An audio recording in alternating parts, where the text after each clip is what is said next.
Hi guys! So there is a new German Chancellor sa Germany. Yan si Friedrich Merz. So sorry kung hindi ko siya na-pronounce ng tama. So far, I have very little knowledge to the German politics. So, pero ito yung mga basic knowledge na dapat nating malaman. German Chancellor is yung parang president nila, and it has a serving period of 4 years. So let's see kung anong pwede nating malaman or pwede nating malaman kung sino tong tao na to. Germany has voted, and it is the end of the road for Chancellor Olaf Scholz. He'll most likely be replaced by this man, Friedrich Merz. His conservatives won the most votes today. At the age of 69, Merz is about to take his first job in government. He faces an anemic economy, a war raging in Europe, and Donald Trump in the White House. Now, this election also marked a historic rise in support for the far right. So guys, medyo yung term na far right is medyo madalas nating maririnig sa video na to.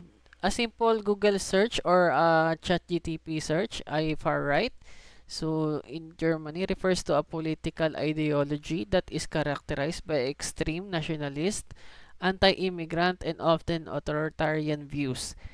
It is typically associated with groups or parties that reject liberal democracy, promote ethnic or cultural purity, and may advocate for more traditional, conservative, or even reactionary social values. The Alternative for Germany, the AfD, won 20%. That's twice as much as the last election.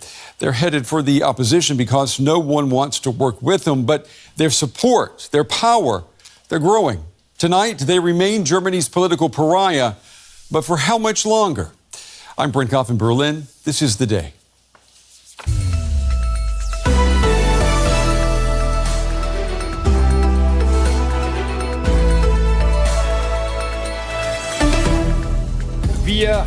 We have won this election. This is a bitter election result for the Social Democratic Party. This is also an election defeat. We've achieved a historic result. The Alternative for Germany is now the second biggest party. Tonight, we celebrate. Tomorrow morning, we'll get to work. Okay. To our viewers watching on PBS in the United States and to all of you around the world, welcome. We begin the day, Election Day here in Germany, and this is what we know. There will be a new chancellor, most likely the head of the Conservatives, Friedrich Merz. His task of building a new government will be a challenge worthy of Superman, and that has a lot to do with the party that he has sworn not to work with, the far-right AfD. The AfD received 20% of the votes, doubling its support in this election. Yet the AfD remain political kryptonite, the party no one wants to govern with. Let's get right in with the projected numbers right now. The Social Democrats losing heavily from last time, around with only 16%. So guys, tawag dito, ako pala, for me, I have no, wala kong kinakampihan sa kahit na sino sa mga to. So, I have very little knowledge talaga in the German politics. Kaya, let's see na lang kung mga basic knowledge lang. So, dito pala guys, ito pala yung mga parties na mga nanalo or mga percentage ng mga votes in Germany. So, tingnan lang natin yung mga bida. So, SPD, ito yung party ni Olaf Scholz, yung natalo na German Chancellor. SDU or CSU, ito naman yung party ng nanalo ngayon na si Friedrich Merz. So, siya yung leading. The Greens, FDP. Tapos, ito yung far right, yung AfD. So, tingnan nyo, plus 10, no? Plus 10, almost times 2 yung score nila this election. The Conservatives, they picked up some support. They finished top with just under 29%. The Greens at just under 12%. The liberal Free Democrats failing to make that crucial 5% cutoff, they crash out of parliament. And the AfD, as we said, doubling their support in this election. And the Left Party, they get close to 9%, also unexpected. Now that means the Conservatives here in black get the most seats, followed by the AfD, and then the Social Democrats, the Greens, and the Left Party are also in the new parliament. So Friedrich Merz is the man most likely to replace the current Chancellor Olaf Scholz. Both men have been addressing their supporters. Take a listen. I want to say a big thank you to all the voters who placed their trust in us and in me personally. I understand the responsibility and I understand the size of the tasks that lie ahead of us. I have deep respect for this and I know it will not be easy. I also want to say a word of respect to our political opponents. We fought a very tough election campaign. But this election campaign was absolutely necessary to discuss the big and important topics that affect our country. Economic policy, migration, foreign policy and security, domestic security. But now we'll talk to each other. The main thing is to re-establish a government in Germany that's capable of acting as quickly as possible. Dear friends, the world out there is not waiting. So guys, ito pala guys so far, ito rin pala isa sa mga basic search ko. Ito palang si Friedrich. Ito pala yung parang Trump version ng Germany. For us. Die Welt da draußen wartet nicht auf uns. This is a bitter election result for the Social Democratic Party, and it's also an election defeat. I think that must be made perfectly clear in light of the results. And it's important for me to say that after this result, we have to be united going forward. Last time the election result was better, and I had some responsibility for that. This time, the result is bad, and therefore, I also have responsibility for that. I want to make that clear. It's also important for me to offer my congratulations to the Conservatives and their leader, Friedrich Merz, on his mandate to form the next government. Congratulations for the election result. And the conversation continues here in the studio at the big table. To my far right is Benjamin Tallis. He's director of the Democratic Strategy Initiative here in Berlin. And right here beside me is our chief political correspondent, Nina Hazard. To both of you, good to have you with us. Nina, let me start with you.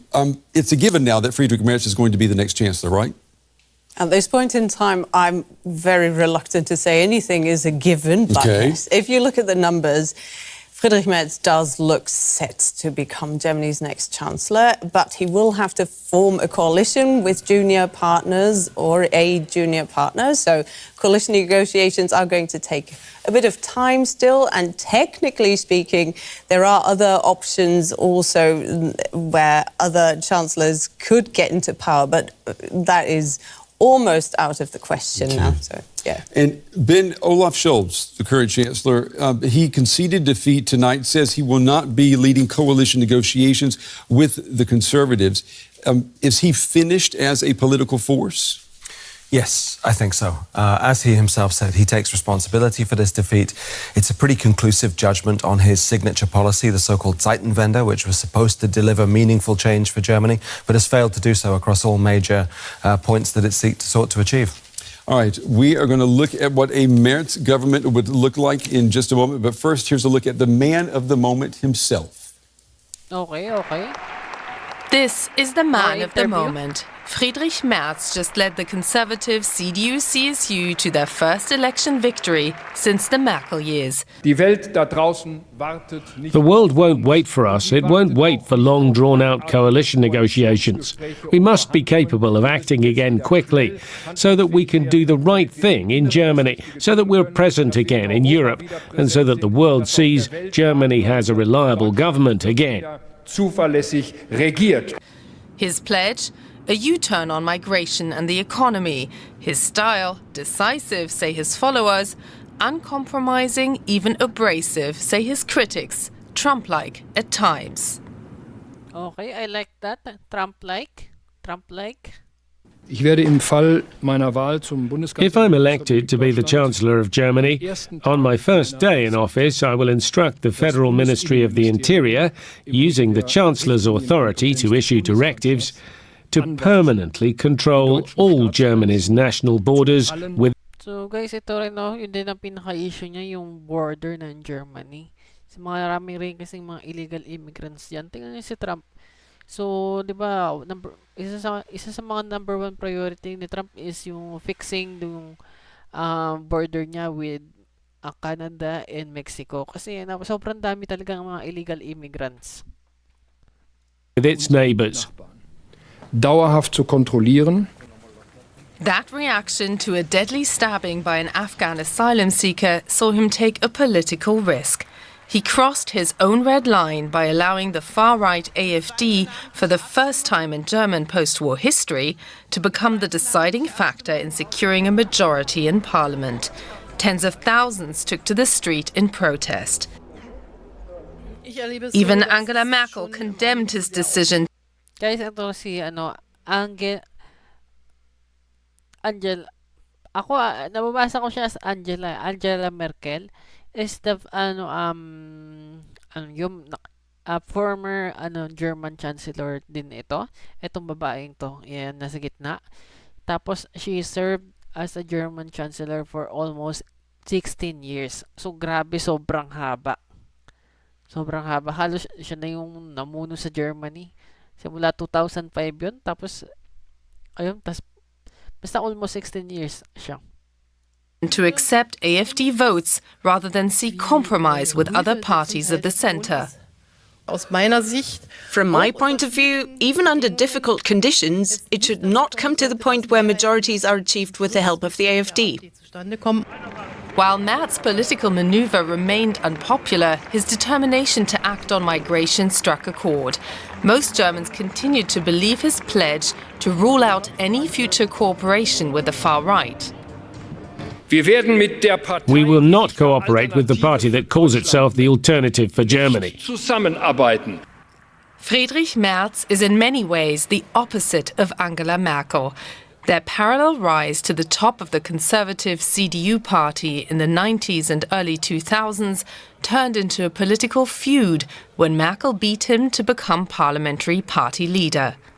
Frustrated, Merz left politics altogether and made his fortune as a lawyer and board member for the American. Oh my God, BlackRock, guys, no BlackRock.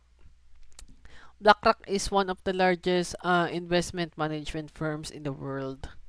Tapos US-based to, US-based. American investment giant BlackRock, a career he sees as an asset. Critics fault him for his lack of experience in government, and Merz appears to feel most comfortable talking business. Addressing the global top brass of investors at the World Economic Forum in Davos, he left no doubt over his plans to reform Germany's welfare system.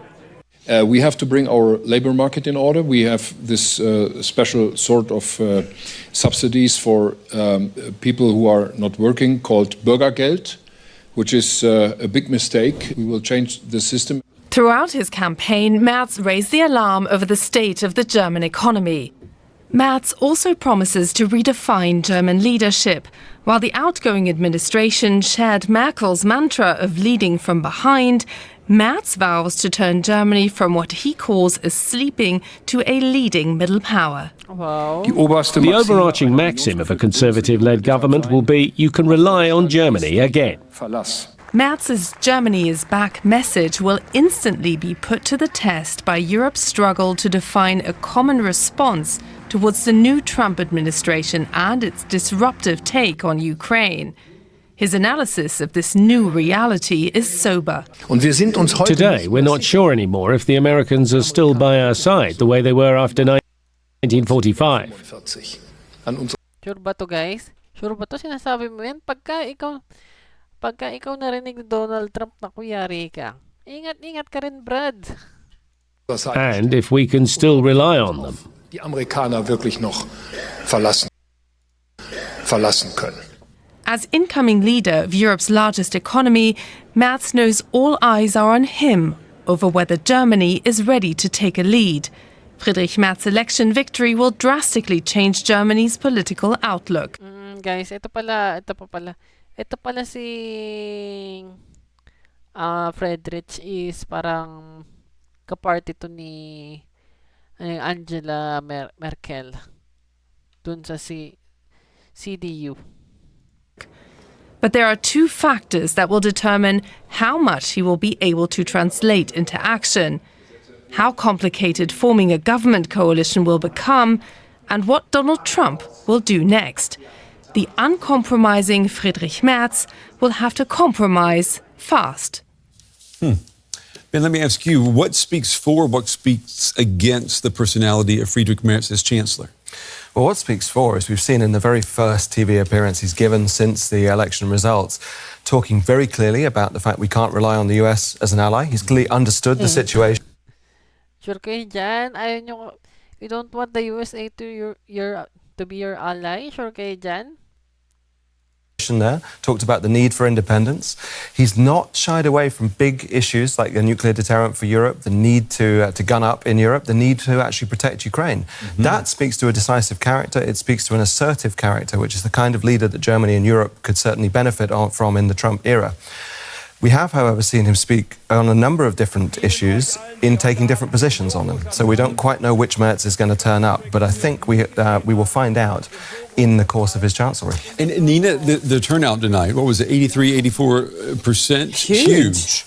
And we've seen that forming a coalition in the past can be very difficult, but with this type of turnout, and you could argue you do have a mandate to get something done here. Is that going to put pressure on parties to take responsibility and to do something for the country?